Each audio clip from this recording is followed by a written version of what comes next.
Welcome to Mindset and Stone podcasts, where we dive deep into the most compelling books on the shelf. Join hosts Dave and Poppy as they uncover the stories, themes, and ideas that shape our understanding and inspire curiosity. Get ready to explore the big ideas that leave a lasting impact. Let's get started. Welcome to the Mindset and Stone podcast. Today, we are undertaking a deep dive into the world of personal finance, guided by this concept of financial wholeness. And this isn't just about being rich, right? It's not about hitting some magic number in your bank account. Not at all. We're looking at financial wholeness as a complete state. It's that moment when all 10, and that's a key number, 10 fundamental areas of your financial life are working together. All in sync. Exactly. Working together for your greatest good and your biggest benefit. The real goal here is building a robust system that delivers, genuine, predictable peace and security. So our mission today is to really explore the roadmap behind that system. And the author's story is such a powerful hook because she didn't start from scratch. No, not even close. In fact, she began as highly financially savvy. She managed to save an impressive $40,000 on a $39,000 teacher's salary. And she had an 802 credit score on top of that. She was crushing it by any standard. But, and this is the crucial lesson for all of us, she later lost virtually everything. A combination of things, right? A scam artist and a major job loss. And that catastrophe proved that just having money in the bank isn't enough. True, lasting success, that true wholeness, is dependent on having a robust 10-point system in place. A system that's ready for the inevitable financial winter. That's the critical takeaway we have to focus on. It's not about how much money you have right now. It's about the strength of your foundation.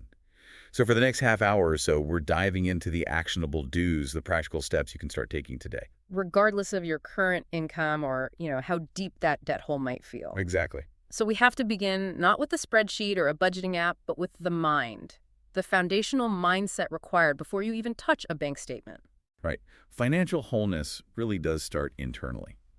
And this foundation is built on the power of conscious choices.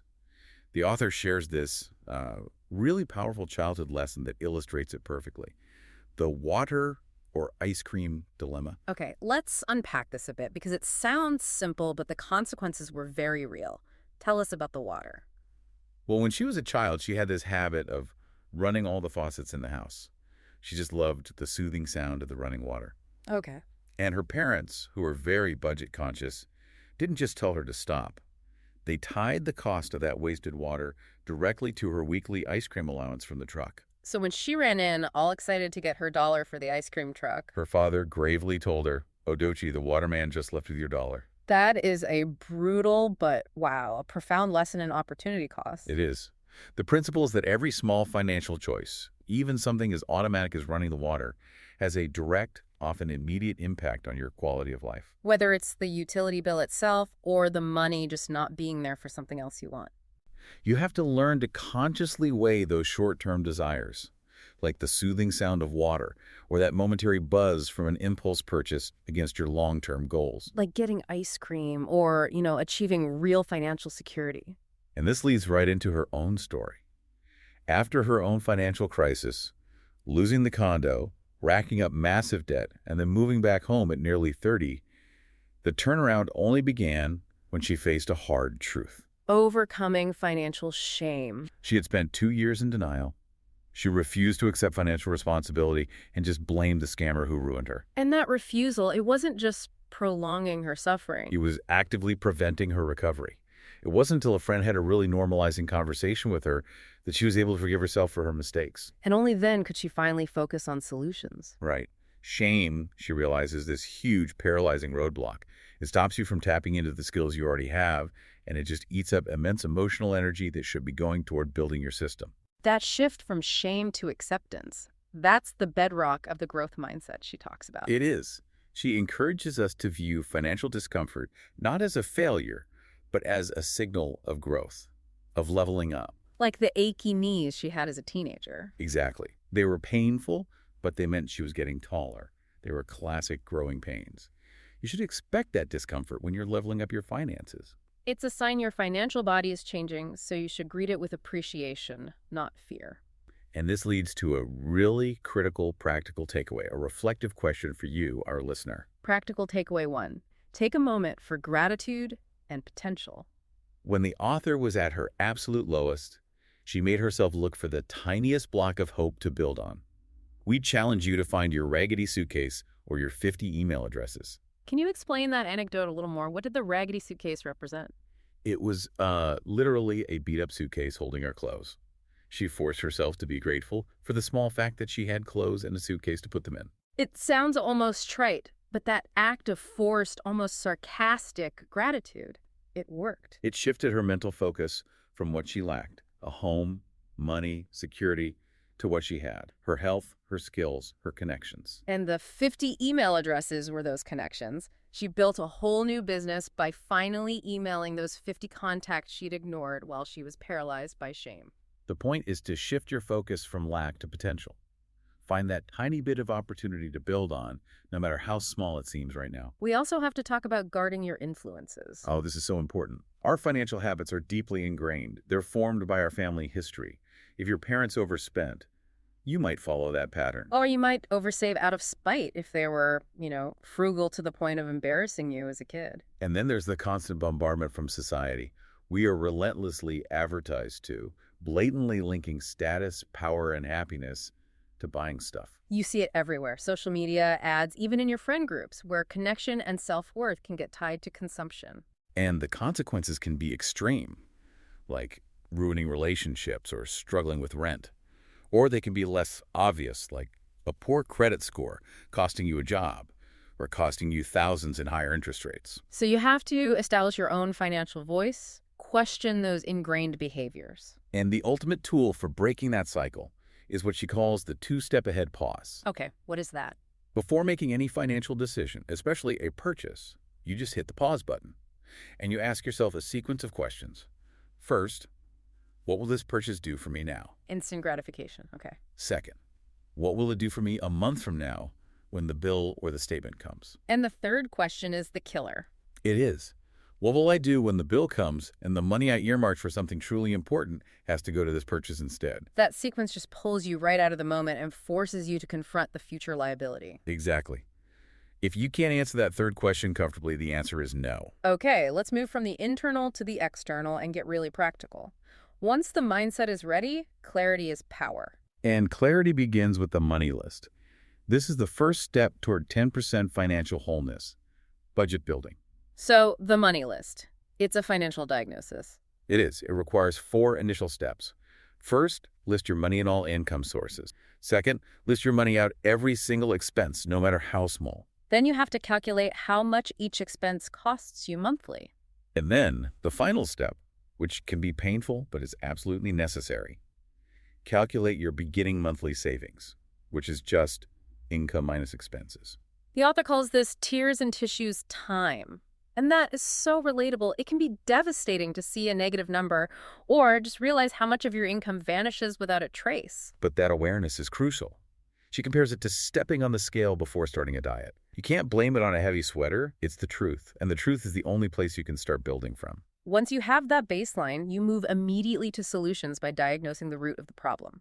This requires assigning control categories to every expense on your list. And this diagnosis is so important because it stops you from applying the wrong solution to your problem. We use 3 control categories. B for bills. So mortgage, insurance, the fixed, essential, non-negotiable stuff. Right. Then UB for utility bills, water, electricity, gas. They're essential, but they're variable. And finally, C for cash or controllable expenses. This is groceries, dining out, entertainment, hobbies. And this is where it gets really powerful. This is practical takeaway 2, the income versus spending test. So by tallying up your B's, UB's, and C's, the truth of your situation is just laid bare. Exactly. If you have a budget crisis, is it a spend too much issue? Meaning you just have way too many C's relative to your income. Or is it a don't make enough issue? Meaning your income barely even covers your B and UB categories, leaving you with very few C's to cut. And this distinction is critical because it tells you what to do next. If you have a spending issue, the solution is immediate cost cutting in that C category. But if you have an earning issue, cutting another $50 from groceries isn't going to solve the structural problem. Exactly. Your focus has to be on increasing your income. The author experienced this herself as a teacher. She thought she was super frugal, but when she looked at her list, her income simply didn't stretch beyond her necessary bills, So her issue wasn't a spending problem, it was a structural earning problem. which meant her focus had to be on increasing her salary or adding a side hustle. So that diagnosis is key. Now, moving on to 20% wholeness, the focus shifts immediately to security. Save like a squirrel. This analogy is so important because the economy and life in general are cyclical. We have to acknowledge that things happen. Recessions hit, jobs are lost, medical emergencies pop up. So preparation means saving aggressively during times of abundance, the financial summer, so you have a buffer for the inevitable financial winter. And the target for that preparation is quantified by the noodle budget. I love that term. It just drives home the reality of the sacrifice required. The noodle budget is your emergency savings goal, and it's calculated based on 3 to 6 months of your bare bones, essential expenses. Crucially, this means B's and necessary UBs only. Right. If you lose your job, you're only funding what's required to maintain health and safety. Housing, basic utilities, and minimal groceries. The metaphorical noodles. So if your friend Monica calculates her essential, bare bones expenses are, say, $3,500 a month, she needs $10,500 saved. That's her 3-month noodle budget. And that amount gives her profound relief and time to recover without immediately falling into high-interest debt. And achieving this requires the discipline of separating your funds. The system calls for 2 distinct checking accounts: a deposit spending account for C expenses and a bills account for B and UB expenses. And at least 2 savings accounts, one for the emergency noodle budget and one for short-term goals. Why the 2 checking accounts? Couldn't I just use one and track it really carefully in a budget app? That sounds like a lot of complication. That's a great question, but the complexity is actually the defense mechanism. Most people fail at budgeting because they use their primary checking account, which holds both their bill money and their spending money. So when you look at the balance, you think you have more money to spend than you actually do. Exactly. Because the funds that are earmarked for the mortgage next week are visually available for spontaneous purchase today. Ah, okay. So separating the funds makes the bill money invisible to your spending self. Precisely. When you look at your spending account, you only see the money you are actually allowed to use for controllable purchases. This structural separation prevents accidental overspending. And the genius here is applying that same structural protection to your savings. Which brings us to practical takeaway 3, the inconvenient savings account. Okay, so you should use online-only banks for your primary emergency savings. They often have better interest rates, sure, but that's not the main benefit. The key benefit is distance and inconvenience. If you see something you want to impulse buy at the store, the hassle, the 2 or 3 days it takes to transfer money from your online savings account back to your physical checking account. That's often enough to stop the impulse purchase dead in its tracks. Distance makes the savings account grow bigger. It's that simple. All right, let's transition to 30% wholeness. Digging out of debt. Debt is a heavy weight. The author once carried $87,000 in student loan and credit card debt. But we need to shift our perspective on what being debt-free really means. The key mindset shift is recognizing that debt isn't a place you're permanently in, and being debt-free isn't the ultimate goal of financial wholeness. That's so important. Focusing exclusively on debt is like giving all your attention to filling a hole in the ground. The ultimate goal, where your energy needs to go, is growing wealth. Which is like growing a tree in that hole. Exactly.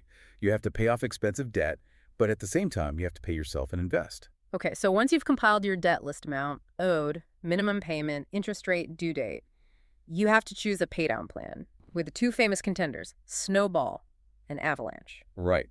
The snowball method prioritizes paying off debts from the smallest balance to the largest, regardless of the interest rate. The benefit is psychological.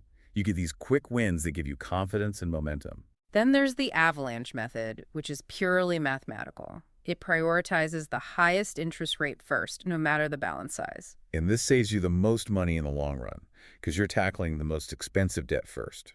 So I want to challenge the hybrid approach you recommend. If the goal is momentum, shouldn't we just stick to the snowball for simplicity?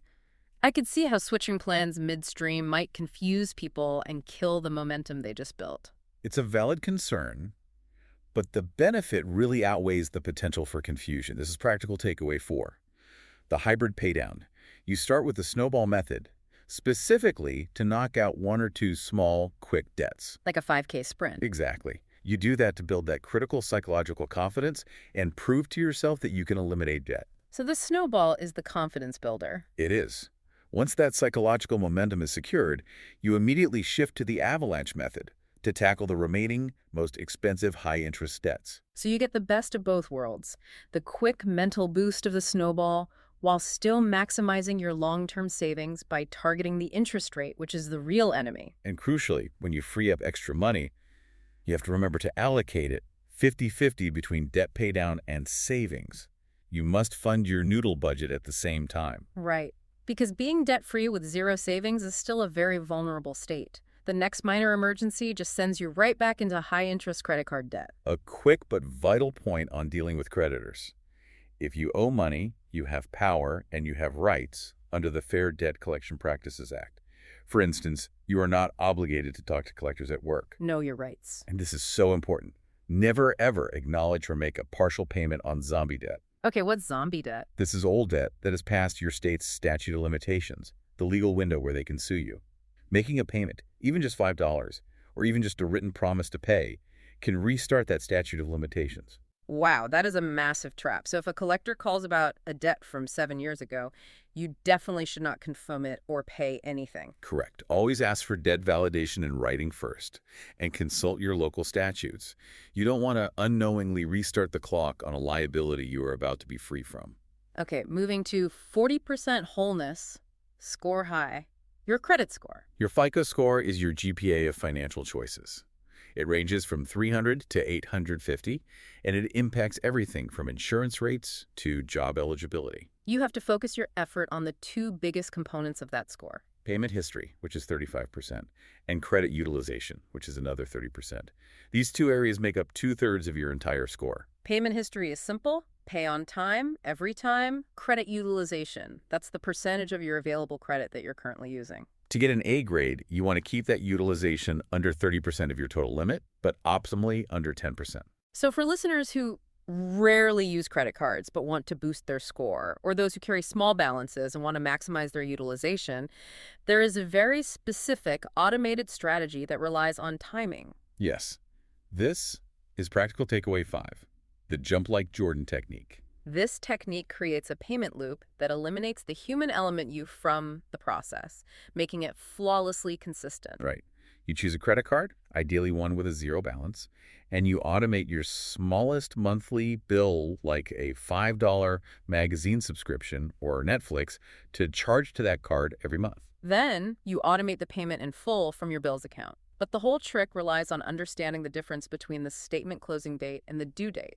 That's the nuance people miss. Explain the difference and why it's so critical here. Okay, so the statement closing date is the day the bank tallies up your usage and reports your balance to the credit bureaus. The due date is when your money is actually due to avoid interest and late fees. To maximize your utilization score, you want the balance that gets reported on the statement closing date to be as low as possible. So the jump like Jordan technique ensures the full payment is made after the statement closes, so you report a low utilization, but before the due date, so you report perfect payment history. It generates 12 positive credit events annually, proving consistency for just a few dollars a month. You set it, you forget it, and you let the system work for you.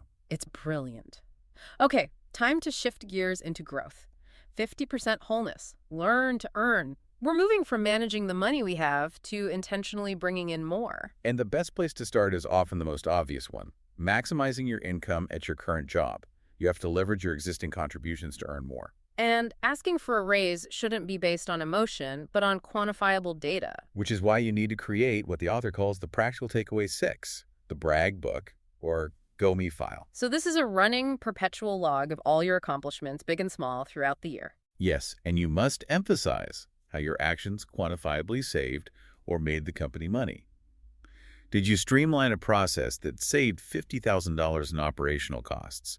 Did a campaign you wrote generate a specific amount of revenue? You write it down, you date it, you file the proof. That's great, but I have to be honest, doesn't bringing a brag book to a salary negotiation feel a little boastful? Not if you frame it as an objective business proposal. Right. When you go into that meeting, you aren't asking for a favor. You're asking for an appropriate piece of the value you demonstrably bring to the table. Right. An attorney friend of hers used her brag book to show she had saved her hospital system $10 million in lawsuits. She argued that denying her a $10,000 raise was an insulting oversight, given her value. And she got the raise. She got the raise because the data was undeniable. So if your main job has a regulated pay scale, or you just need quick extra cash to fund your debt pay down or your noodle budget, you look toward a side hustle. And the key here is the light lift principle.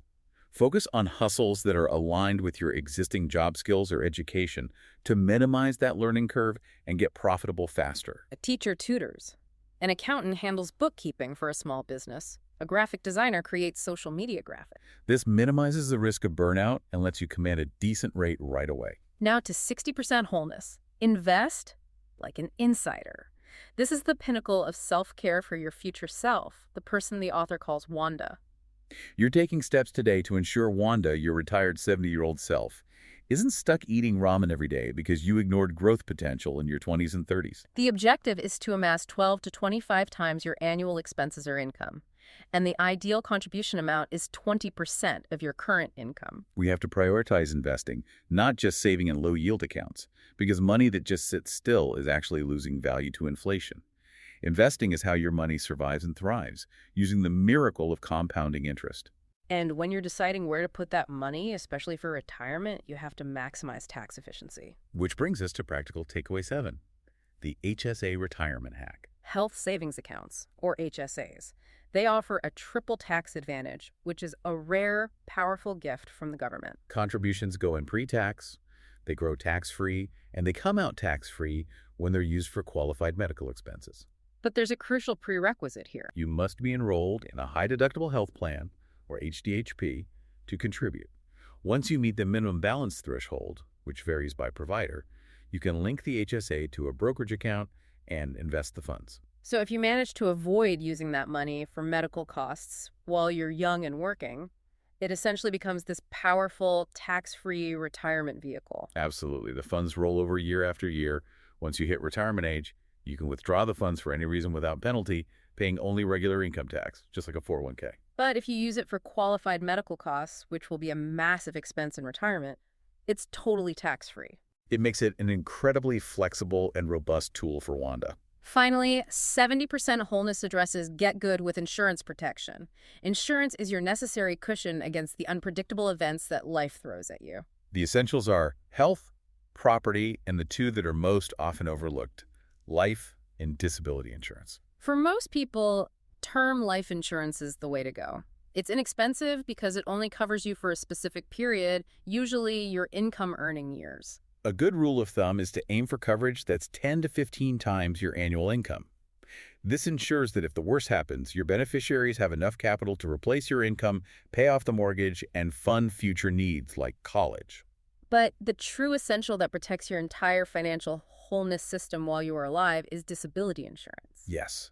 If you have the ability to work and earn money, you must protect that ability. That is your greatest asset. Disability insurance provides you with replacement income while you're alive, but unable to earn due to an illness or injury. And you need to understand the difference between short-term, which covers a few months, and long-term, which can cover years. Without disability coverage, even the best financial system can collapse if your income stream just stops.